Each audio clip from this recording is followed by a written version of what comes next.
গত ৩ মাস আগে এই মেয়েটি আমার কাছে এসে অ্যাবর্শন করিয়েছে, আর তুই আমার ছোট ভাই হয়ে একেই বিয়ে করবি? আমি বেঁচে থাকতে এটা কোনোভাবেই পসিবল না। বিয়ের ভরা আসরে চিৎকার করে কথাটা বলল তরুণ ডাক্তার ইরম নাসের। ওর মুখ থেকে হঠাৎ করে এমন অদ্ভুত কথাটা শুনে উপস্থিত সবাই হকচকিয়ে গেল। এমনকি আজকের এই বিয়েতে বর সেজে আসা ইরম নাসেরের ছোট ভাই আহনাব ধ্রুব ঈষৎ কেঁপে উঠল। সে মাথা থেকে পাগড়ি খুলে রেখে দ্রুত উঠে দাঁড়ালো, তারপর উঁচু গলায় বলল, ভাইয়া কি বলছে এসব? ইরম বলল, যা বলছি তা 100% সত্যি। এই মেয়ে কারোর সাথে আনলিগালি রিলেশন গিয়ে কনসিভ করেছে। 4 মাসের মাথায় প্রেগনেন্সি অবস্থায় গিয়েছিল আমার চেম্বারে, আমার হাতে পায়ে ধরে রিকোয়েস্ট করে অ্যাবর্শন করেছিল। তখন আমি তো আর জানতাম না এই মেয়ের সাথে তোর বিয়ে ঠিক হয়ে আছে। এর আগে ছবি টবিও দেখিনি। ছবি টবি দেখলে তো অনেক আগেই বিষয়টা মিটমাট হয়ে যেত। ধ্রুব কিছু বলার আগে এবার তার মেজো মামা আলামিন শিকদার বলে উঠল, এই বিয়ে ক্যান্সেল। উঠো এক্ষুনি, আমরা এই বাড়ি থেকে চলে যাচ্ছি। কি সর্বনাশ কাণ্ড, কি ভয়াবহ লজ্জার কথা! ওদের সামনে এসে দৌড়ে দাঁড়ালেন ধ্রুবর হবু শ্বশুর আজমল মাস্টার। তিনি এসে কাঁপা কাঁপা বললেন, আপনারা শান্ত হন দয়া করে। আমার মনে হয় আপনাদের কোথাও একটা বড়সড় ভুল হচ্ছে। আমার মেয়ে এমন না, মিতু খুব ভালো মেয়ে, লক্ষ্মী মেয়ে। আমি তো তাকে চিনি, আমি তো তার বাবা। আমার মেয়ে কখনো কারোর সাথে রিলেশনে জড়ায়নি। আপনাদের ভুল হচ্ছে কোথাও। হয়তোবা আপনার চেম্বারে অন্য কেউ গিয়েছিল, অন্য কোনো মেয়ে। হতে পারে ওর চেহারার সাথে আমার মিতুর চেহারার কিছুটা মিল আছে। ইরমের রাগে মাথা খারাপ হয়ে গেছে। সে নিজে সামলাতে না পেরে বাবার বয়সী আজমাল হোসেনকে ধাক্কা মেরে দূরে সরিয়ে দিয়ে বলল, নিজের নষ্টামের জন্য পা ধরতে আসছেন এখানে? লজ্জা করে না আপনার? শিক্ষক হয়ে নিজের মেয়ের চরিত্র ঠিক রাখতে পারলেন না, ওকে বানিয়েছেন নষ্টা। আর এই নষ্টা মেয়েকে কিনা আমার ভাইয়ের গলায় ঝুলিয়ে দিতে চেয়েছিলেন। এই জন্যই আমি না করেছিলাম। ছোট লোকদের সাথে কোনো বৈবাহিক সম্পর্ক হতে পারে না। ছোট লোকদের চিন্তা ভাবনা থাকে ছোট, কিন্তু কে শুনে কার কথা? আমার মা গরিবের মেয়ে ঘরে তুলবেন, গরিবের মেয়ে নাকি সংসারের লক্ষ্মী হয়। এবার দেখুক এসে কেমন অলক্ষ্মী জুটেছে কপালে। কথাগুলি খুব তিক্ত ছিল, লজ্জায় নুয়ে পড়ছিল তখন আজমল হোসেন। আর পর্দার ওপাশ থেকে মিতু যেন লজ্জায় ঘৃণায় মরে যাচ্ছিল, কিন্তু এই মুহূর্তে সে কিছুই করতে পারছিল না কান্না করা ব্যতীত। ইরম, ধ্রুব আর তার মামা যখন বিয়ের আসর ছেড়ে গাল বকাবকি করতে করতে চলে যাচ্ছিল, তখন সুঠামদেহী শ্যামবর্ণের অথচ মিষ্টি চেহারা এক ছেলে এসে তাদের সামনে দাঁড়ালো। ছেলেটির চেহারা মিষ্টি হলেও এই মুহূর্তে তার চেহারার ভয়াবহ রূপ ধারণ করছে। তার হাতে একটা লম্বা রামদা। সে ওদের সামনে দাঁড়িয়ে হুঙ্কার দিয়ে বলল, এখান থেকে বিয়ে না করে এক পাও সামনে এগোতে পারবি না তোরা। যা, ভালোই ভালোই বিয়ের আসরে গিয়ে বস বলছি। এখান থেকে বিয়ে না করে জীবিত যেতে পারবি না তোরা। ইরম ধ্রুবরা এমন কিছু আশা করেনি ঘুণাক্ষরে। ওরা কেমন যেন থমকে গেছে হঠাৎ। আজমল সাহেব এসে তখন বাধা দিলেন ওকে। রামদাটা ওর কাছ থেকে কেড়ে নিয়ে বললেন, এসব কি করছিস শুভ? ওনারা না মেহমান, মেহমানদের সাথে কেউ এমন অসভ্য আচরণ করে? শুভ তখন চেঁচিয়ে উঠে বলল, না মামা, ওরা মেহমান না। ওরা এক একটা পশুর চেয়েও নিকৃষ্ট, ওরা অমানুষ। ওদের উচিত শিক্ষা দিয়ে ছাড়বো আজ। ধ্রুবর মামা তখন রেগে আগুন হয়ে উঠে বলল, লজ্জা নেই তোমাদের মিয়া? নিজের মেয়ের চরিত্র ঠিক নাই আর আসছে তাকে জোর করে বিয়ে দিতে। এই কথাটা আর সহ্য হলো না শুভর। নিজের রাগকে সংবরণ করতে না পেরে ধ্রুবর মামার গালে খসে একটা চর বসিয়ে দিল। কুত্তার বাচ্চা, আর একবার যদি মিতুকে নিয়ে এমন নোংরা কোনো কথা বলিস তবে তোর জিভটা টেনে ছিঁড়ে ফেলবো আমি। আজমল সাহেব এবার শুভকে টেনে আনলেন, তারপর ওকে দুটো চড়থাপ্পড় দিয়ে বলেন, যা এখান থেকে ভাগ বেয়াদব, আমার চোখের সামনে আর পড়বি না কখনো তুই। মামার চড় খেয়ে একটু পেছনে গিয়ে দাঁড়ালো শুভ, কিন্তু ওখান থেকে চলে গেল না এক্কেবারে। তার তখন আর একটা ঘটনা ঘটলো আচমকা। ধ্রুব হুট করে বলে উঠল, আমি এই বিয়েটা করব। যা হয়েছে তা অতীত, কিংবা কিছুই হয়নি। তোমরা ভুল অনুমান করছো, কিন্তু এসব নিয়ে আমি লোক হাসাতে চাই না আর। ইরম ছোট ভাইয়ের কথাটা শুনে তেলে বেগুনে জ্বলে উঠল এক্কেবারে। সে ধ্রুবর দিকে তাকিয়ে বলল, এসব কি বলছিস তুই ধ্রুব? পাগল টাগল হয়ে গেছিস নাকি? ধ্রুব তখন এক কথায় বলল, সে বলল, আমি এই বিয়ে করব, এটাই ফাইনাল কথা, আর কোনো কথা হবে না এখানে। আমার বিয়ে আমি করব, কারো কথা শুনবো না আমি। ইরম রাগে ক্ষোভে লজ্জায় এতটুকু হয়ে গেল যেন। সেই অপমান সহ্য করতে না পেরে ধ্রুবকে বলল, তুই আর কখনো আমায় ভাই বলে ডাকতে পারবি না। তুই আমার চোখের সামনেই পড়বি না কখনো। আজ থেকে আমি একা, আমার কোনো ভাইটাই নেই। কথাটা বলে তরুণ অহংকারী ডাক্তার ইরম নাসের দ্রুত পা ফেলে এখান থেকে প্রস্থান করলো। সে আর এক মুহূর্ত এখানে থাকবে না, গাড়ি নিয়ে চলে যাবার বাসায়। ইরমের পেছন পেছন তার মেজমামা আলামিন শিকদারও চলে গেল। শুধু যাওয়ার সময় ছোট ভাগ্নে ধ্রুবকে বলে গেল, তোর মতো নিচু মানসিকতার ছেলে আমার ভাগ্নে। এটা ভাবতেও আমার লজ্জা করে। এই বাড়িতে আমি এতটাই অপদস্থ হয়েছি, একটা হাঁটুর বয়সী ছেলে আমায় অপমান অপদস্থ করছে, আমার গায়ে পর্যন্ত হাত তুলেছে। আর আমার অপমানের কোনো প্রতিশোধ না করে তুই ওই নষ্টা মেয়েকেই বিয়ে করার জন্য উঠে পড়ে লেগেছিস। আচ্ছা কর তুই বিয়ে, কিন্তু মনে রাখিস চিরদিনের জন্য তুই তোর মেজো মামাকে হারাচ্ছিস। কথাগুলো বলে আলামিন শিকদার চলে গেলেও সে তার বড় ভাগ্নের গাড়ি করে চলে যাবে বাসায়। এত অপমানের পর এখানে থাকার কোনো প্রশ্নই ওঠে না। ছি, তার ঘেন্নায় বমি আসছে মুখ ভরে। এখানে শুধু রয়ে গেল ধ্রুব, আর একটিও মানুষ নেই বরপক্ষের। সবাই চলে গেছে ইরম আলামিন শিকদারের পেছন পেছন। তারা এমন অপমানজনক বিয়েতে থাকতে চায় না কিছুতেই। যার বিয়ে সে একাই থাকুক এখানে থেকে, বিয়ে করার শখ পূরণ করুক। ধ্রুব অবশ্য এতে মোটেও বিচলিত হয়নি, ঘাবড়েও যায়নি একটু। সে তার হবু শ্বশুর আজমল সাহেবের কাছে ক্ষমা চাইল, বলল, যা হওয়ার হয়ে গেছে, আমি ক্ষমা প্রার্থী। আসলে ওরা ভুল বুঝছে, আমি জানি মৃত্যু এরকম মেয়ে নয়। আমি ওকে বিয়ে করে ওদের দেখিয়ে দিব আমি ওদের আজগুবি কথায় বিশ্বাস করিনি।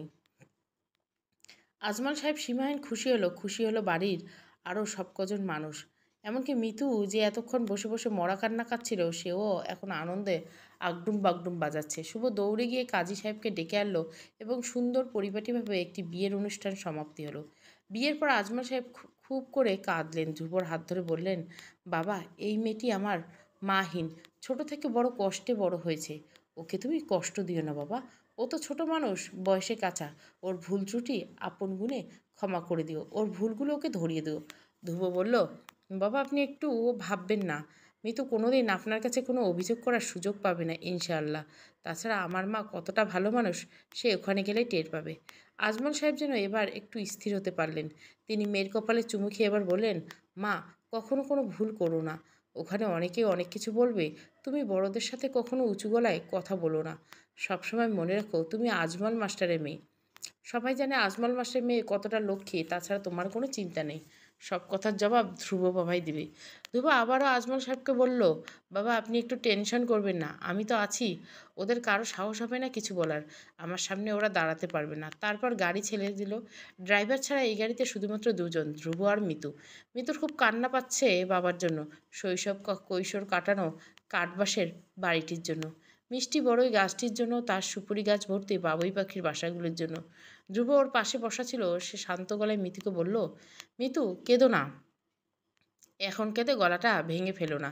মিতু বুঝতে পারল না, তবে সে চুপ হয়ে গেল, চোখের জল মুছে ফেললো সবুজ রুমাল দিয়ে। তারপর খানিক পর পর চোরা চোখে তাকিয়ে দেখতে লাগলো ধ্রুবকে। এর আগে সামনাসামনি একবার দেখেছে সে ধ্রুবকে, খুব সুন্দর দেখার মতো ওর চেহারা, তবে ওর চেহারায় ওর ইরম ভাইয়ের মতো অহংকারপূর্ণ। দেখলে কেমন ভয় ভয় করে, মনে হয় এই যেন তেড়ে মারতে আসবে।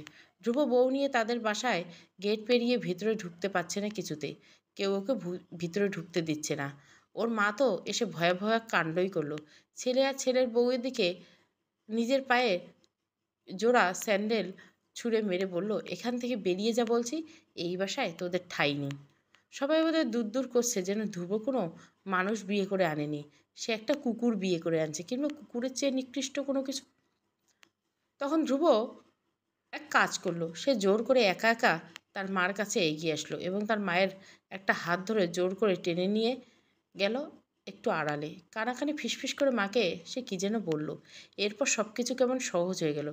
তারপর মা অহনা শিকদার ও মামা করলেন না, সাদরে গ্রহণ করলেন তিনি তার পুত্রবধূকে। মৃত্যু হতে বিগলিত হয়ে গেল।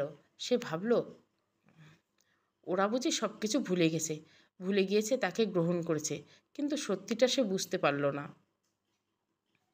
আরও কয়েক ঘন্টা পর, অর্থাৎ 2 ধ্রুবর অহংকারের আগুনে পড়ছিল এতক্ষণ, সে শুধু সময়ের অপেক্ষা ছিল।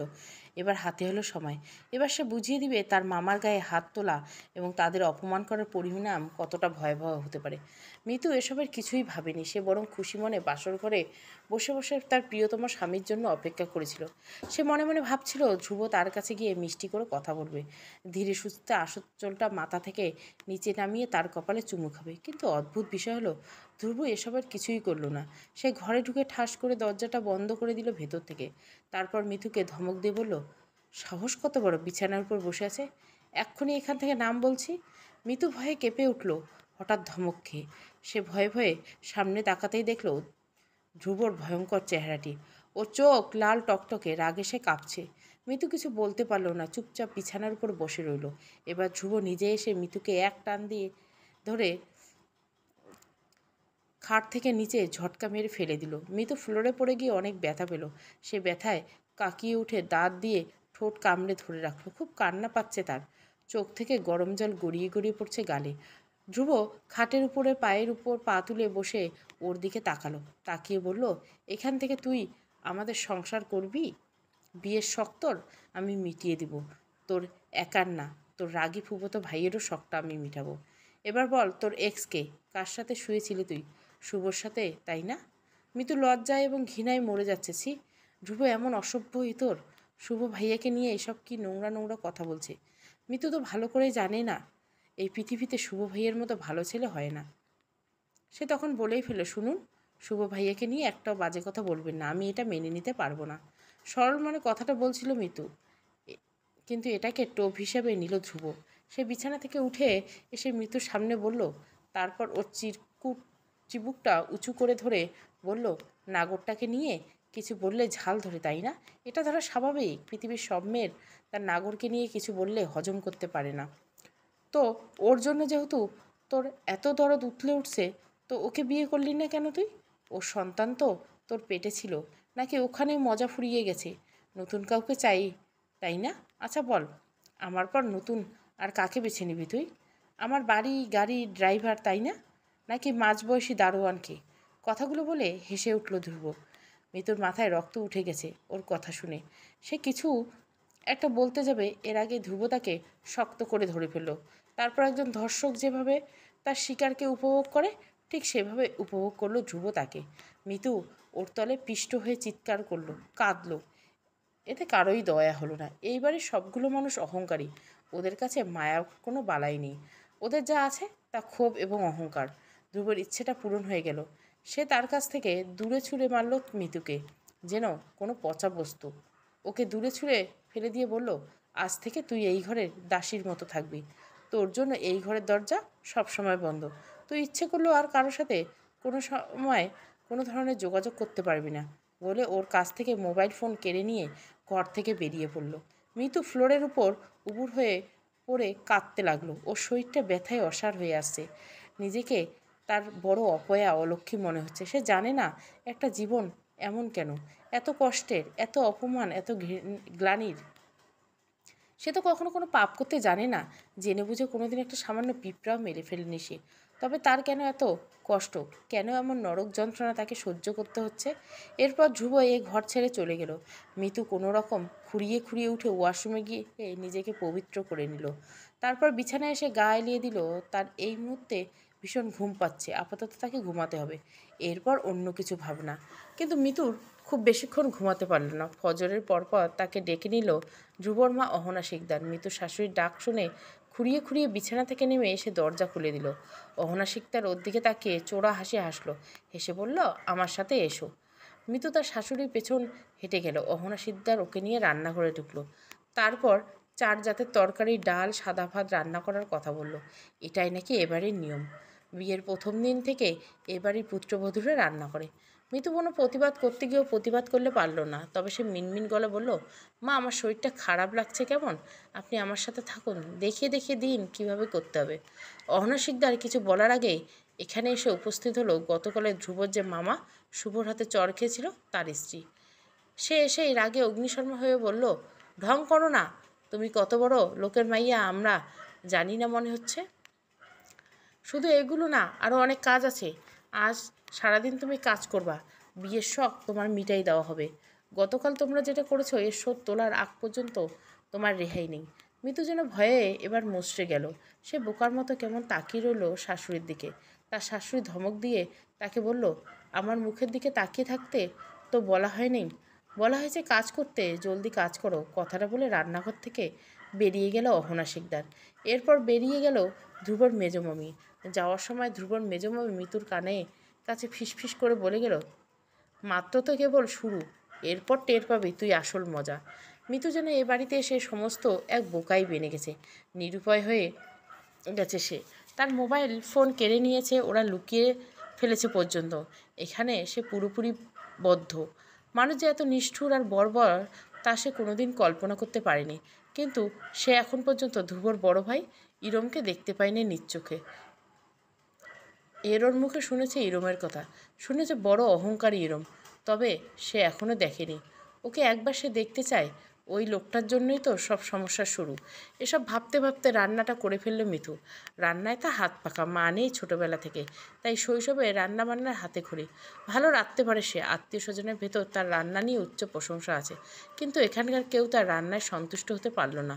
ওর শাশুড়ির আদেশ, ও যখন ভাত তরকারি বেড়ে নিয়ে বাড়ির সবার সামনে উপস্থিত করলো, তখন তারা নানান কথা বলতে শুরু করলো। একজন বলল লবণ বেশি, তো আরেকজন বলল ঝাল বেশি। আবার কেউ কেউ বলেছে যেরকম ঘরে বড় হয়েছে রান্না তো ওরকমই শিখবে। কেউ ওয়াক ওয়াক করে বমি করার চেষ্টা করছে, কেউ কেউ টেবিল ছেড়ে উঠে গেছে, খাবার উল্টো করে ফেলে দিয়েছে নিচে। মিতুর খুব কান্না পাচ্ছে, তবু সে নিজেকে সামলে নিয়ে ঘরের দিকে চলে যাচ্ছিল হেঁটে হেঁটে। কিন্তু ঘরের দিকে আর যেতে পারলো না। দু কদম সামনে হাঁটতে তার শাশুড়ি অহনা শিকদার ওপাশের একটা ঘর দেখিয়ে বলল, ওই ঘরে আমার বড় ছেলে ইরম আছে, ওর খাবার দিয়ে আসো। মিতু মুখ ভয়ে অতটুকু হয়ে গেছে, তবুও সে ওখানে যাবে না। তার খুব ইচ্ছে এই মানুষটাকে একবার দেখতে।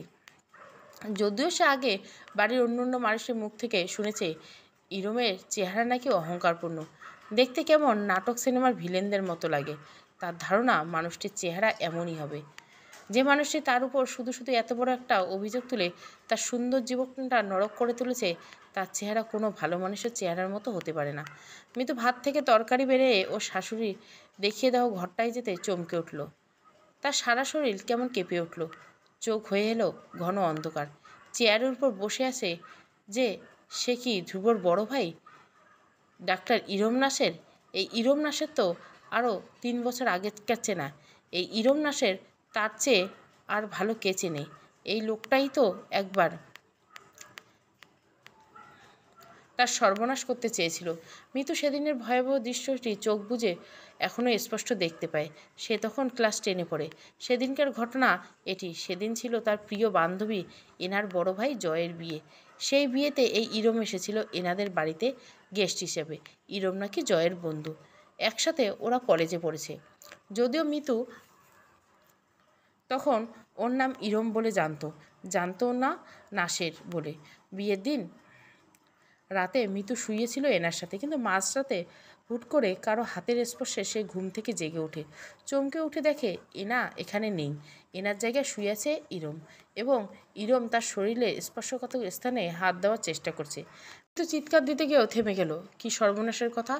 এমন হলো কি করে? দরজাটা ভেতর থেকে আটকে দেওয়া। এনা কোথায় তবে? এনা এখানে নাই, অথচ এই বদমাইশ লোকটা এখানে কি করে এলো? কি চায় ও? মিতু ভয়ে মুচড়ে উঠে। কি চান আপনি এখানে? এনা কোথায়? ইরম চুপি চুপি বলল, একদম সাউন্ড করবে না। মিতু ভয় পাচ্ছে, সে ভয়ে ভয়ে বলল, কে? কেন সাউন্ড করবো না কেন? আপনার এখানে কি? ইরম ওর মুখ চেপে ধরে বলল, আমি তোমায় ভালোবাসি, তাই তোমার কাছে এই রাত নিশীতে এসেছি। এখন তোমায় আদর করে দিব লক্ষ্মীটি। মিতুর গা ঘিনঘিন করছে কেমন, ভয় করছে তার ভীষণ। সে জানে এই লোকটা নাকি খুব ভালো, মেডিকেলে শেষ বর্ষে পড়ে। মেডিকেলের পড়ুয়া ছেলেরা সাধারণত ভালো হয়, কিন্তু ও এমন কেন? মিতু ওর কাছ থেকে ছুটতে চেষ্টা করলো প্রাণপণে, কিন্তু ইরম তাকে শক্ত করে ধরে ফেলেছে। গায়ের জামাটা টেনে ছিঁড়ে ফেলতে চায়। মিতুর কেমন কান্না পাচ্ছে। সে জানে না এ নাকি এর সাথে জড়িত কিনা। জড়িত না হলে এই লোক এই ঘরে আসার সুযোগ পায় কী করে? আর এনাই বা মাঝরাতে তাকে ফেলে রেখে উধাও হয়ে যায় কী করে? মিতু বলল, আমায় ছেড়ে দিন বলছে, আল্লাহর দোহাই লেগে। আমি আপনার ছোট বোনের মতো ভাইয়া, আমার সাথে এরকম করবেন না প্লিজ। ইরম ওর কাছে বড় আদুরে গলায় তখন বলেছিল, আমি তো তোমায় ভালোবাসি, 2 দিন পর তুমি আমার বউ হবে, তুমি মেনে নাও। আমার লক্ষ্মীটি, এমন করো না প্লিজ। মিতু তখন পাগল প্রায় হয়ে গেছে। যে করে হোক এই শয়তানের কাছ থেকে নিজেকে রক্ষা করতে হবে। মিতু দ্রুত সিদ্ধান্ত নিল। সে বলল, শুনুন, আপনার সাথে আমার কিছু কথা আছে। আগে আমার শর্তগুলো মেনে নেবেন, তারপর আমি আপনার কাছে নিজেকে সমর্পণ করব। ইরম অস্থির গলা বলল, কী শর্ত, এক্ষুনি বলো। মিতু বলল, এখানে নয়, আমরা বাইরে কোথাও চলে যাই। ইরম চতুর ছেলে, সে সঙ্গে সঙ্গে বুঝে ফেলল মিতু তার হাত থেকে ফসকে যাওয়ার চেষ্টা করছে। তাই সে বলল, এখানেই ভালো, বাইরে যাওয়ার কোনো প্রয়োজন নেই। মিতু তবুও বুদ্ধি করে বলল, এনা এনা সে এসে পড়বে। ইরম বলল, না, এখানে আসবে না। বলে ইরম মিতুর হাত দুদিকে সরিয়ে নিল, তারপর জোর করে ছোটো চুমু খেলো।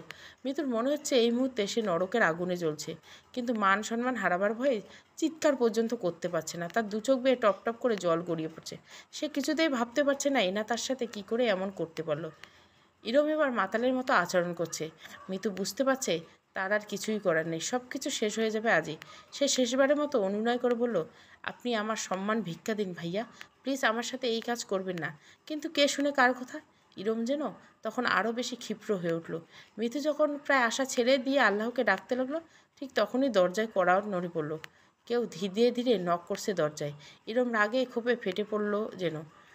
সে তখন মিতুকে বলল, আমি এখানে লুকিয়ে থাকবো, কাউকে কিছু বলবে না, কিন্তু যদি বলো তবে তোমাকে খুন করে ফেলবো। মিতু কি করে তার তখন কোনো কথা বলে। সে তড়িঘড়ি করে বিছানা থেকে নামিয়ে দরজার কাছে যায়, আর ইরম গেল খাটের নিচে লুকাতে। মিতু দরজা খুলে যার যার করে কেঁদে ফেলে। তার সামনে এনা দাঁড়ানো। কোথা থেকে যেন এসেছে। এনাকে সে জাপটে ধরে কাঁদো কাঁদো গলায় বলল, আমায় ফেলে রেখে কোথায় গেছিলি তুই?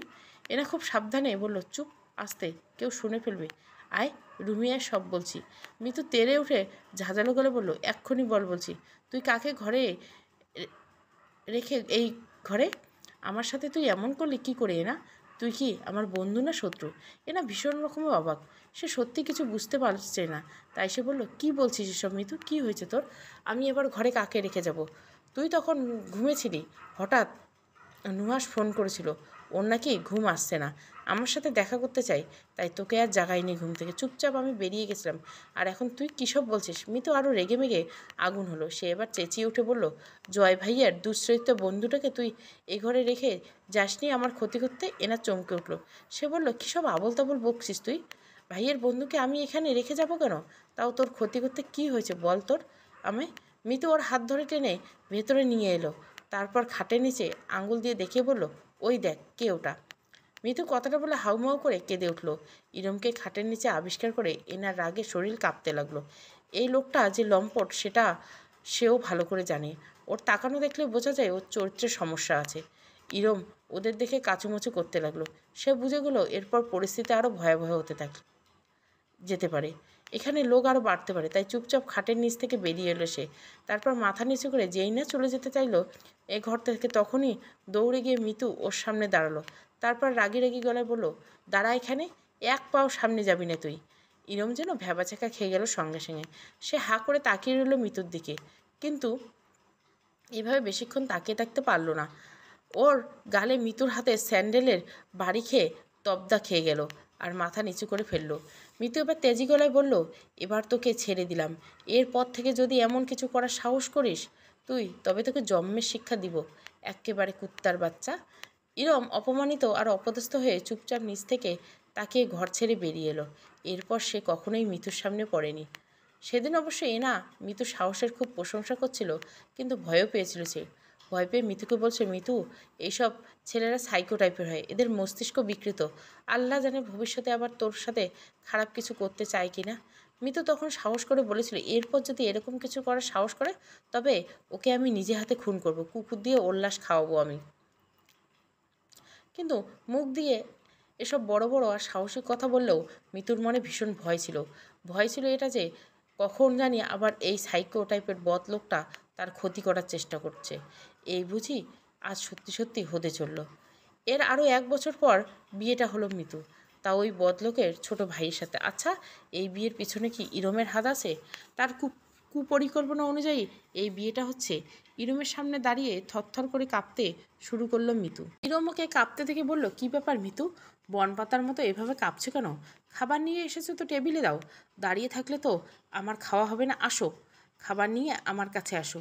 মিতু এসে খাবারের প্লেট টেবিলের উপর রেখে চলে যেতে চাইলে ইরম বলল, আরে দাঁড়াও, দাঁড়িয়ে থাকো ওখানে, আমার আবার কখন কি প্রয়োজন হয় তোমার তো তাই এনে দিতে হবে না, তাই না? মিশুর ভীষণ রাগ লাগছে, দুঃখ হচ্ছে নিজের ভাগ্যের কথা ভেবে, আবার জেদ হচ্ছে অনেক শুভ ভাইয়ের প্রতি।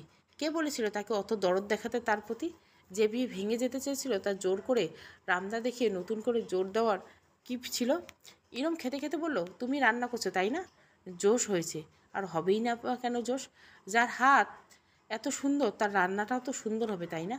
কথাগুলো বলতে বলতে মিটিমিটি হাসছিল ইরম। মৃত্যুর আগে এই ঘর থেকে চলে যেতে পা বাড়ালো, কিন্তু ইরম পিছন থেকে আবার ওকে ডাকলো, বলল, এখান থেকে চলে গেলে কি বেঁচে যেতে পারবে তুমি মিতু?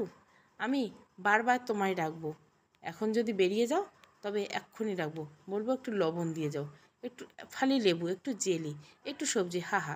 মৃত্যু আবার লাল লাল চোখ নিয়ে ওর সামনে গিয়ে দাঁড়ালো, তারপর চুপি চুপি অথচ ধারালো গলা বলল, কি চান আপনি আমার কাছে? আপনার সমস্যাটা কি? ইরম হেসে বলল, আমি তোমাকে চাই, অনেক আগের থেকেই চাই। মনে রেখো করে দেখো জয়ের বিয়ের কথা, ওর বিয়ের সময় থেকে তোমাকে চেয়ে এসেছি। ওখানে তুমি আমায় অপমান করেছিলে, আমি ওসব একদম ভুলে গেছি। আমি তোমাকে পাওয়ার কথা একটুও ভুলিনি। আমি যা চাই তা যেভাবেই হোক আদায় করে নিই, তোমাকে যেন সহজে পাই। তাই জন্য দেখো কি করছি, আপন ছোট ভাইকে উৎসর্গ করছি তোমার জন্য। তোমাকে পেতে মিতু ভয় পাচ্ছ? কেমন যেন ভেতরটা কাঁপছে ওর। সে শুধু রাগ আর ভয় মাখা গলায় বলল, আপনি যদি আমার সাথে এরকম কিছু করতে চান তবে আমি ধ্রুবর কাছে সব বলে দিব। ইরম হাসলো, হেসে বলল, কার কাছে বলে দিবে? ধ্রুবর কাছে? হা হা। এই তুমি কি জানো আমার চেয়েও ধ্রুব আমার চেয়েও চরিত্রহীন? জানো না তো তাই? তবে জানো, সেসব সব জানতো। মিতু যেন ভয়ঙ্কর একটা চক্রের ভেতরে আটকে গেছে। সে কি করবে না করবে কিছুই বুঝতে পারছে না এই মুহূর্তে। তাকে যে করে হোক এই ইবলিশ বাড়িটা থেকে বের হতে হবে, কিন্তু কিভাবে যাবে সে? ইরম বলল, আমার কোনো তাড়াহুড়ো নেই মিতু, তুমি এমনিতেই নষ্ট হয়ে গেছো মিতু। ধ্রুবর কাছ থেকে তুমি বাঁচতে পারোনি, আমার কাছ থেকে তো পারবেই না। মিতু জানে না সে কি করছে এই মুহূর্তে, তার মাথায় ঠিক নেই। রাগে টেবিলের উপর রাখা ডালের বাটিটায় ইরমের উপর ছুঁড়ে মেরে সে বলল, তোমাদের দু ভাইকে আমি জন্মের শিক্ষা দিয়ে ছাড়বো। মেয়ে নিয়ে খেলিস, মেয়েদেরকে অবলা প্রাণী মনে করিস, তাই না? গৃহপালিত পশুর মতো ওদের সাথে আচরণ করতে ইচ্ছে করে, তাই না? কিন্তু এটা কি খেয়াল আছে যে যুগ পাল্টেছে, নারীরাও যে লম্পট পুরুষদের শিক্ষা দিতে পারে? তা তুই ভুলে গেছিস কুত্তার বাচ্চা? মনে নেই স্যান্ডেল দিয়ে যে তোরে পিটাইছিলাম আমি? ইরমের মাথা খারাপ হয়েছে, এমনিতে সে আতপাগল, উদ্ভট আচরণ করে সে। এবার নিজেকে ঠিক রাখতে না পেরে তেড়ে আসতে লাগলো মিতুর দিকে, যেন মিতুর সাথে এই মুহূর্তে খারাপ কিছু করে ফেলবে সে। মিতুকে আস্ত গিলে খাবে এই কর্কশ দুপুরে। কিন্তু মিতুও কম না, সে জানে সে এই মুহূর্তে বাঁচা মরার লড়াইয়ে নিজেকে জড়িয়ে ফেলছে, তাই আর কোনো রকম ভীতি কাজ করছে না। সে বরং তেজদীপ্ত গলায় বলল, আয় তুই এদিকে আয়, আয় দেখি তোর কত সাহস কুত্তার বাচ্চা। ইরমের কী যে হলো কে জানে। এর আগে সে কম মেয়ের জীবন নষ্ট করিসনি, কম মেয়েকে তার বিছানায় ডেকে নেয়নি, কিন্তু ওদের কারো এমন সাহস ছিল না। ওরা ভীতু ছিল বিড়াল ছানার মতো। কিন্তু এই মেয়ে এমন কেন, যেন আগুন, কাছে গেলে পুড়িয়ে ছাড়খাড় করে দিবে। ইরম আর এক পা এগিয়ে আসার সাহস করলো না, ঠাই দাঁড়িয়ে রইল। এবার মিতুর সাহসটা আরও বেড়ে গেল। সে বুঝতে পারলো ইরম তাকে ভয় পেয়েছে, আর মিতু ভালো করেই জানে একবার কারো মনে ভয় ঢুকিয়ে দিতে পারলে নিজের বিজয়টা অনেকটা নিশ্চিত হয়ে যায়। এই ভয় সহজে দূর করা হয় না। তাই সে ইরমের ভয়টা আরও বাড়িয়ে দিতে বলল, কিরে লুচ্চা, তোর মারে ডাকবো নাকি এবার? ডেকে বলবো, বুইড়া হয়েছে আপনার ছেলে, এখনও বিয়ে করার নাই কেন? তারে আপনার ছেলের তো চরিত্র ভয়াবহ রকমের খারাপ। ছোট ভাইয়ের স্ত্রীকে সে মানে না, খারাপ আবদার ইঙ্গিত করে, হারামজাদা। আমার তো ভয় লাগে যে কখন জানি আবার আপনার কাছেও এইসব আবদার করে বসে। মানে যেমন ছেলে আপনি বানিয়েছেন, সে তো মা বোন ভাইয়ের বউ এসব কিছুই বোঝে না, সে বোঝে খালি শরীর। ইরম যেন এবার আর নিজের পাতা ফাঁদেই নিজে আটকে গেছে। সে কোনোদিনও ভাবেনি এই মেয়ের এরকম দুঃসাহস আছে। এই মুহূর্তে তার কিছুই বলা নাই, করার নেই। কী করবে সে এরকম বিপদে? এই জীবনে তার সামনে কখনোই আর আসেনি। মিতুকে ওকে বিড়ালের মতো মিইয়ে দিয়ে দেখে অট্টহাসি হেসে বলল, কী গো ডাক্তার ইরম নাসের লুচ্চা, এইবার চুপ হয়ে গেলেন কেন আপনি? বহুত তো কথা বলেছেন আগে, এখন বিড়াল ছানা হয়ে গেলেন কেন? আসেন আমার কাছে, আসেন। আপনার না আমারে পাওয়ার খুব শখ, আসেন আপনাদের আদর কইরা আপনার তলপেটে একটা লাথি দেই। আপনার ডান পাটা খুব লাফাচ্ছে, আপনার পেটে একটা লাথি দিতে। ইরম এবার চুপ। মৃত্যু সাহস আরও বেড়ে গেছে এবার। সে বুঝে ফেলেছে এই জগতে সাহসী মানুষদের কোনো ভয় নেই। সাহসী মানুষরা যদি শারীরিকভাবে দুর্বল হয় তবুও পরাজিত হয় না, শেষ পর্যন্ত লড়ে যায়। গলার সবটুকু শক্তি দিয়ে বলে, আমি পরাজয় মানি না। এমনকি তরবারি দিয়ে মাথার শরীর থেকে কেটে আলাদা করে ফেললেও তার কাটা মাথাটা ন্যায়ের কথা বলে, মুক্তির কথা বলে। সে এখন জানে, যদি এই পৃথিবীর সবগুলো মেয়ে তার মতো সাহসী হয়ে যায়, তবে এই পৃথিবীর সবগুলো কাপুরুষ মেয়েদের পায়ের কাছে এসে নতজানু হয়ে যাবে। পা ধরে ক্ষমা চাইতে চাইতে এদের জীবন বেহাল হয়ে যাবে। মিতু এবার ইরমের আরও কাছে এগিয়ে গেল। তারপর ওর সামনে একটা চেয়ার টেনে বসে বলল, সুন্দরী মেয়ে দেখলে মাথা ঠিক থাকে না, তাই না? একজন ডাক্তার হয়ে এমন হয় কি করে? আমি তা বুঝি না। নাকি তুই ভুয়ো ডাক্তার? জ্বরের ট্যাবলেট কি জানিস তো তুই? বলতো, ন্যাপা নাকি প্যারাসিটামল? ইরম নিরুপায়। এখন সে কথা বলা যাবে না। সে জানে কথা বললে মিতুর গলা বাড়বে, তার মাকে ডেকে আনবে, তখন সর্বনাশ হবে। আর মা এমনিতে হয়তোবা একটু বদমেজাজি। একসময় তার বাবাকে কথায় কথায় কান ধরে উঠিয়ে বসিয়েছে। তার দাদিকে দুই চোখে কোনোদিন দেখতে পারেনি, মা বলেও ডাকেনি, ডাকতো মহিলা বলে। কিন্তু এমন বাজে স্বভাবের মহিলা হওয়া সত্ত্বেও ছেলের ওইসব কুকীর্তির কথা শুনলে তার মা একটুও ছাড় দিবে না, এটা সে খুব ভালো করে জানে। তাই সে শুধুমাত্র আস্তে করে এই কথাটা বলল, মিতু, আমার ভুল হয়ে গেছে বোন, বুঝতে পারিনি। তুমি এসব নিয়ে আর সমস্যা করো না, এখন এখান থেকে চলে যাও প্লিজ। মা এসে দেখে ফেললে ভয়াবহ কাণ্ড হবে। মিতু হাসলো, হেসে বলল, আমি কোথায় যাব? তুই যাবি। আজকে তুই এই বাড়ি থেকে বেরিয়ে যাবি, 1 মাসের ভেতর এই বাড়ির ভিতর আসবি না। কিভাবে কি বলে কোথায় যাবি তা আমি জানি না, তবে যদি যেতে না চাস তবে আমি তোর জীবনটা নরক করে ছাড়বো। এটাই আমার ফাইনাল কথা। ওয়ার্নিং বলতে পারিস এটাকে। মিতু ভাবেনি ইরম এতটা ভয় পাবে। সেদিনে বিকালবেলা হুট করে ইরম তার মাকে বলল, তার নাকি চট্টগ্রামে যেতে হবে, ওখানে 1 মাসের ট্রেনিং আছে, যেতেই হবে, না গেলে হবে না। এবং সন্ধ্যাবেলা বাসা থেকে বেরিয়ে চট্টগ্রামের উদ্দেশ্যে চলে গেল ইরম। মিতু তো মহাখুশি, একটা ইবলিশকে 1 মাসের জন্য বাড়ি থেকে বের করা গেছে। এবার ছোট ইবলিশটাকে ধরবে, ওটাকে শিখিয়ে পড়িয়ে মানুষ করতে হবে। মানুষ না হলে ওর জন্য অন্য ব্যবস্থা আছে। মিতু এখন আর ভয় পায় না। মেয়েদের একবার ভয় ভেঙে গেলে, মেয়েরা শুধুমাত্র একবার তাদের নিজেদের ক্ষমতা সম্পর্কে জেনে গেলে, তখন সারা পৃথিবী যদি তার বিপক্ষে চলে যায় তবু তাকে আর দমিয়ে রাখতে পারে না। এরম চলে যাওয়ার পেছনে রহস্যের গন্ধটা কি ঠাহর করে ফেললো ধ্রুব? হ্যাঁ, আহনাব ধ্রুবর কথা বলছি। ধ্রুব কিন্তু চতুর মানুষ, ওর কাজ কারবার সব ঠান্ডা মেজাজের। ওকে পুরোপুরি কেউ চিনে উঠতে পারে না। ধ্রুব নিজেও একটা আবছা অন্ধকারে ঢাকা রহস্যের নাম। ইরম যেদিন চলে গেল সেদিন রাতে ধ্রুব এসে মিথুর কাছে বড় অনুতপ্ত গলায় বলল, Mitu, I am sorry, extremely sorry. আমি তোমার সাথে যা যা করেছি তা খুব অন্যায়, আমায় তুমি মাফ করে দাও। মিতু সত্যি খটমট খেয়ে বসলো, ধাক্কা খেলো একটা বুকের ভিতর। সারাদিন যা যা প্ল্যান করছে সব ওর এক কথায় বাতিল হয়ে গেছে। মিতু কী করে জানতো ধ্রুব এসে এভাবে তার কাছে ক্ষমা চেয়ে বসবে? ওমা, শুধু কি মুখে মুখে বলে ক্ষমা চেয়ে নাকে, কান ধরে পর্যন্ত। কানে ধরে মিতুর সামনে দাঁড়িয়ে বড় অনুতপ্ত গলায় বলছে, মিতু, আমি কিছুই জানতাম না এসবের।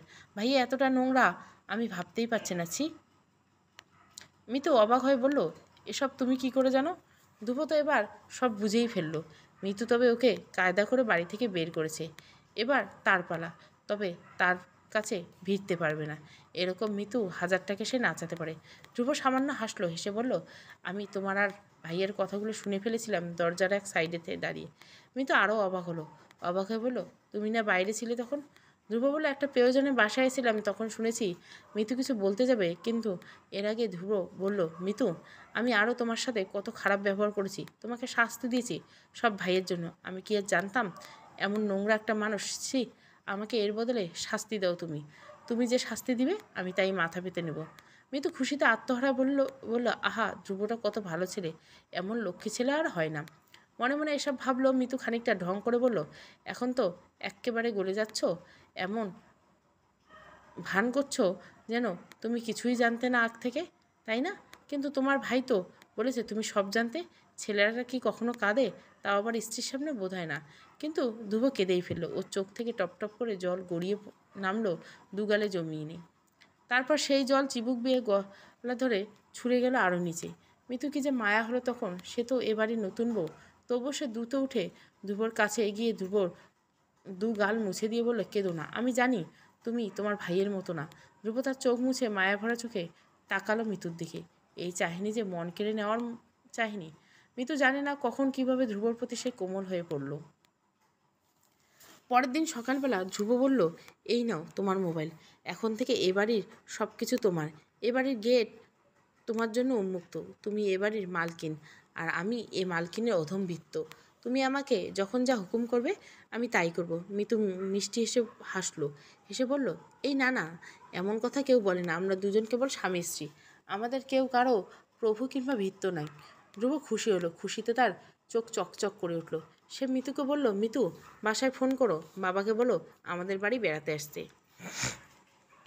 তোমায় নিয়ে যেতে। মিতু ফোন করলো, সত্যি সত্যি বাবাকে বলল, বাবা, তোমাদের জামাই বলেছে আমাদের বাড়িতে তুমি আসো, আমাকে এসে নিয়ে যাও। আজমান মাস্টার জানালেন তিনি আসবেন, মিতুকে এসে নিয়ে যাবেন, সঙ্গে মেয়ের জামাইকে। কিন্তু কি দুর্ভাগ্য, সেদিন বিকেলে তার গা কেঁপে জ্বর উঠল, বিছানা থেকে তিনি উঠতেই পারছে না, গায়ে সামান্য খিঁচুনি আসছে তার।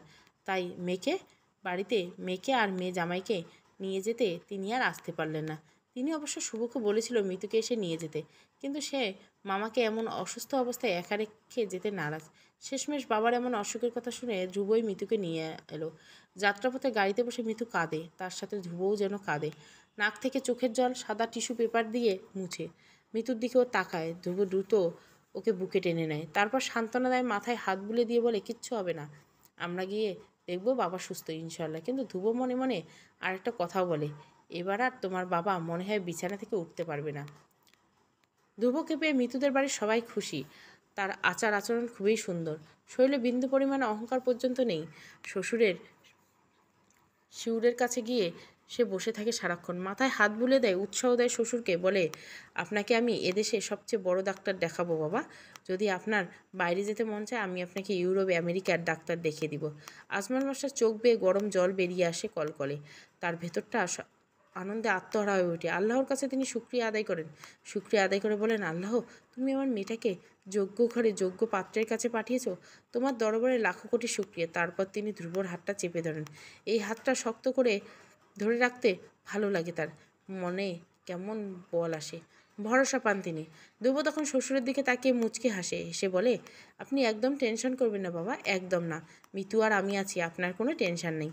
কিন্তু মনে মনে সে বলে অন্য কথা, বলে, আপনার জন্য ভয়ঙ্কর রকমের বিপদ অপেক্ষা করছে, এই বিপদে শুধু আপনি একাই পড়বেন না, পড়বে আপনাদের আদরের মেয়েও, আর এই ভয়ঙ্কর বিপদটা তৈরি করব আমি নিজেই। এখানে আসা দুদিন পর সন্ধ্যাবেলা শুভর সাথে রান্নাঘরে তরকারি করতে করতে গল্প করছিল মিতু। শুভর অভ্যাসটাই এমন, বাড়িতে মহিলারা যখন তরকারি করতে বসে তখন সেও মাঝে মধ্যে সাথে বসে। ডাঁটা কিংবা কচুরলতি হলে কথাই নেই, মহিলাদের সাথে সে গল্প করে, সেও গল্প বলে, তার কাছে গল্পের কোনো অভাব নেই। মিতু বিয়ের আগে মিতুকে যে কত ভুরি ভুরি ভূত পেতের গল্প শুনেছে, এক এক দিনের গল্প শুনে মিতুর এমন অবস্থা হতো যে ভয়ে রান্নাঘর থেকে বেরিয়ে ঘর পর্যন্ত আসতে পারত না। শুভর খাটে খামচি ধরেই তবে আসতো, শুভ তখন হাসতো। অবশ্য ওদের ভেতরে প্রেম ভালোবাসা বলতে কিছুই ছিল না, ওরা কেউ কাউকে কখনো বলেনি এসব, কিন্তু মনে মনে ওদের কেউ কাউকে ভালোবাসতো কি না কে জানে, ওরা না বললেও তো আর আমরা জানতে পারি না। কিন্তু সন্ধ্যাবেলায় মিতু তরকারি করছিল আর শুভ তার পাশে বসে গল্প করছিল। প্রথমে সে জিজ্ঞাসা করলো ওর শ্বশুরবাড়ির বিষয়ে, বলল, ওই বেয়াদবটার কি খবর, ওর সাথে তুই কি কথাবার্তা বলিস নাকি? মিতু বলল, কোন বেয়াদব? আরে ইরম না কি যেন ওই ছাগলটার নাম, ধ্রুব ডাক্তার ভাই যে তোরে ওইসব নোংরা নোংরা কথা বলছিল। মিতু ভুরু মুখটা কুঁচকে বলল, ওনাকে বেয়াদব ডাকবো না, আমার ভাসুর উনি, মেয়েরা এমনই, ওদের এই বদ অভ্যাসটা আছে। বিয়ের পর এরা যদি জানে দেবর ভাসুর কিংবা ননদের বরটার চরিত্রহীন, তবুও তারা কেন জানি বাবার দেশে মানুষদের সাথে গর্ব করে ওদের নিয়ে কথা বলে, ওদের নিয়ে মিথ্যে প্রশংসা করে। যদিও এইসব প্রশংসা করতে মনে আনন্দ দিতে পারে কিনা, তবুও তারা এটা কেন জানি করে। মিতু এর ব্যতিক্রম নয়, সেও এটাই করলো, এবং এটা করার কারণে শুভর কাছে সব কিছু পরিষ্কার হয়ে গেলো। সে জ্ঞানী, জ্ঞানী মানুষেরা একটুতে সব কিছু বুঝতে পারে। শুভও বুঝে ফেলে সব কিছু, মিতু যে এখানে সুখে নেই তা ইতিমধ্যে টের পেয়ে গেছে। তারপর সে নিজে ইচ্ছা করে আরও অনেক কিছু জিজ্ঞাসা করলো, ধ্রুব কেমন রে? খুব ভালো, তাই না? মিতু এবার মিথ্যে বলল না, কারণ তার বিশ্বাস ধ্রুব খুব ভালো ছেলে। তাই সে স্ফূর্তি নিয়ে বলল, সে কি আর বলতে হবে, ওর মতো ভালো ছেলে আর হয় না। শুভ হেসে বলল, আমার চেয়েও ভালো? মিতু জোর করে বলল, হ্যাঁ, তোমার চেয়েও ভালো। মিতু কথার এক পর্যায়ে এসে বলল, দুদিন পর তো চলেই যাব আমরা, আবার কখন আসি তার ঠিক নেই।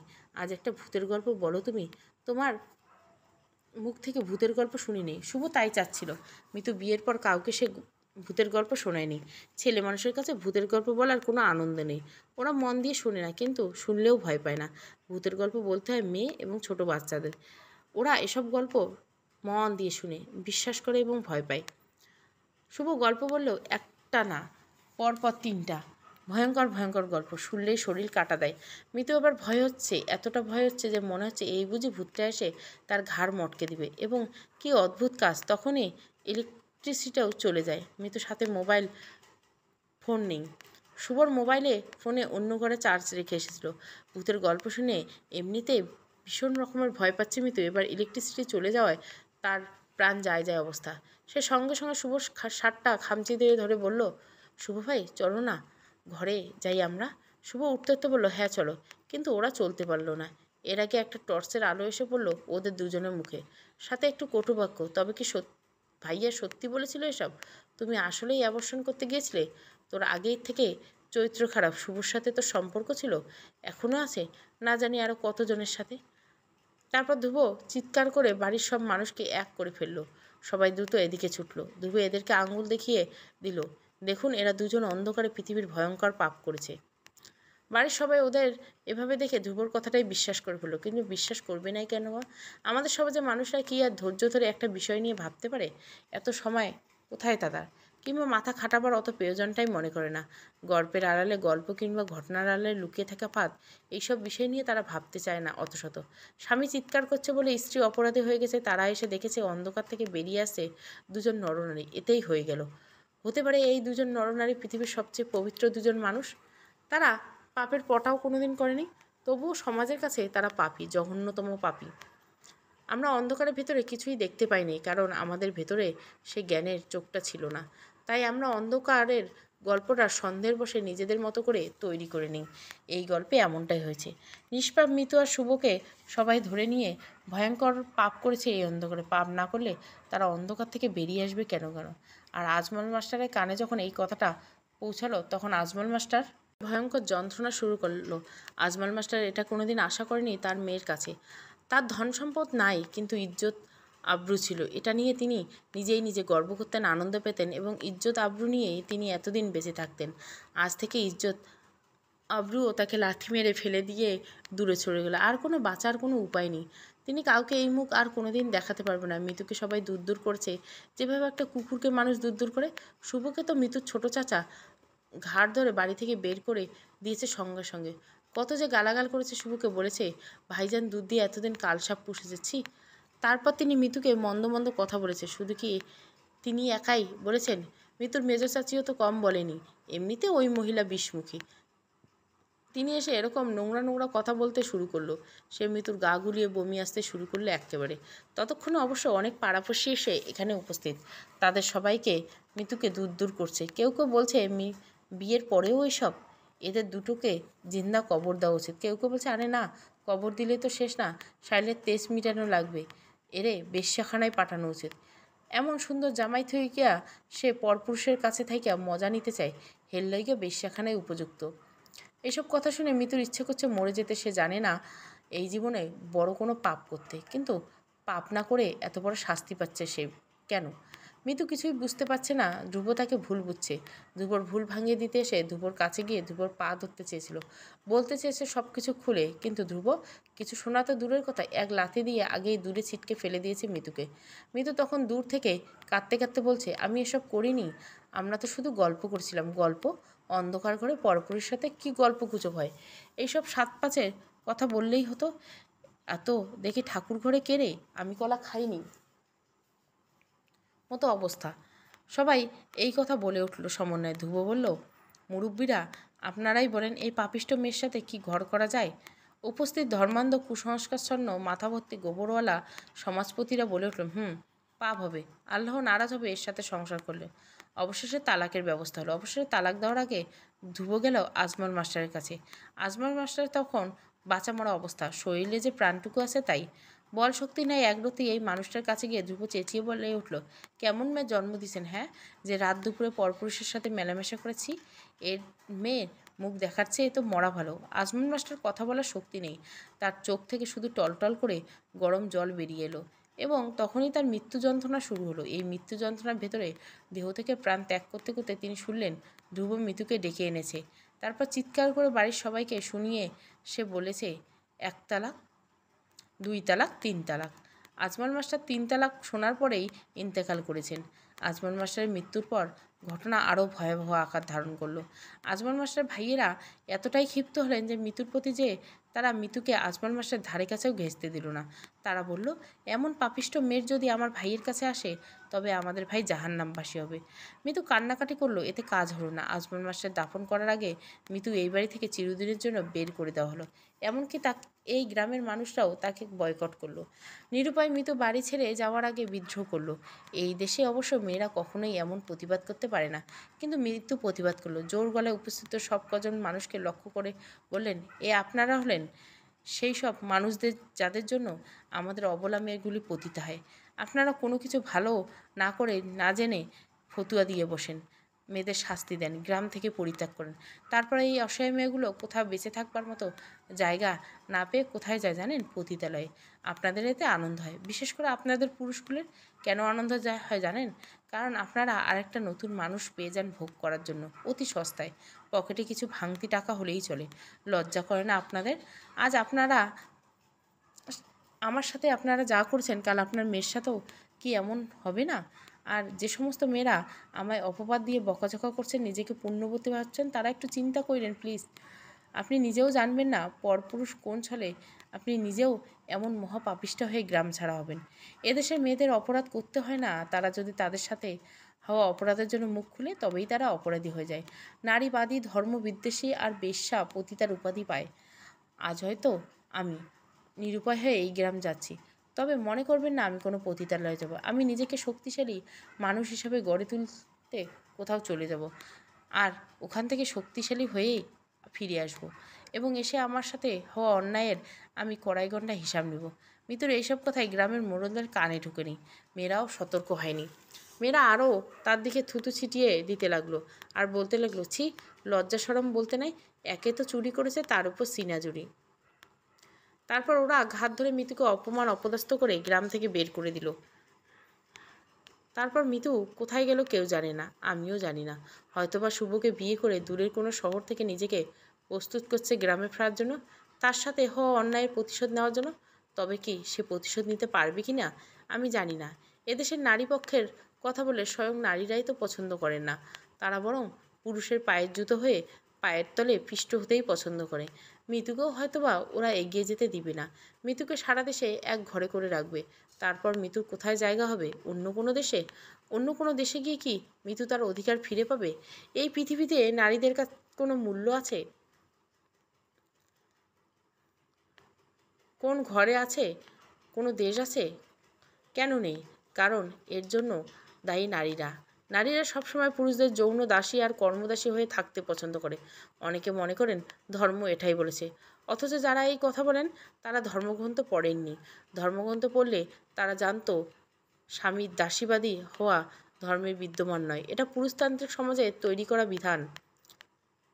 গল্পটা ওখানেই শেষ হতে পারত, কিন্তু আরও দুটো লাইন বলতে হবে ইরম আর ধ্রুবকে নিয়ে। এইসব ইরম আর ধ্রুব আমাদের ঘরে ঘরে আছে। পাঠক, আপনি তাকিয়ে দেখুন, আপনার ঘরের কেউ হতে পারে। আমাদের সমাজে নারীদের ইরম আর ধ্রুবদের হাতে নিজেদের জীবন সঁপে দেয়। কত কত ইরমরা কায়দা করে তাদের ছোট ভাইয়ের স্ত্রীকে দিনের পর দিন ধর্ষণ করেছে।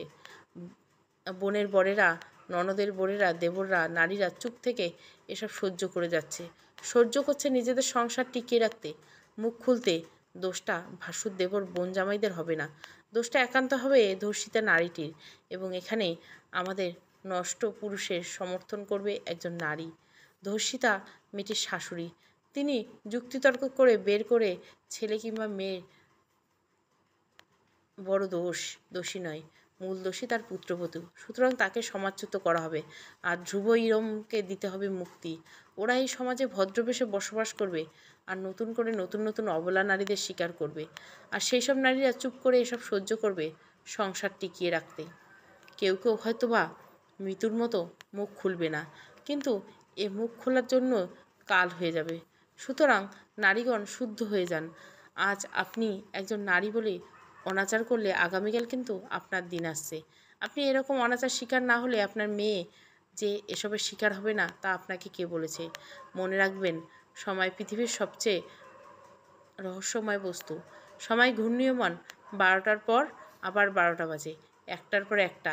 আপনি যা করছেন তাও ফেরত আসবে, অথবা আজ অথবা কাল। প্রস্তুত থাকেন। সমাপ্ত। নারীর মূল্য। গল্পটা ভালো লাগলে অবশ্যই লাইক, শেয়ার এবং সাবস্ক্রাইব করবেন। Thank you for watching.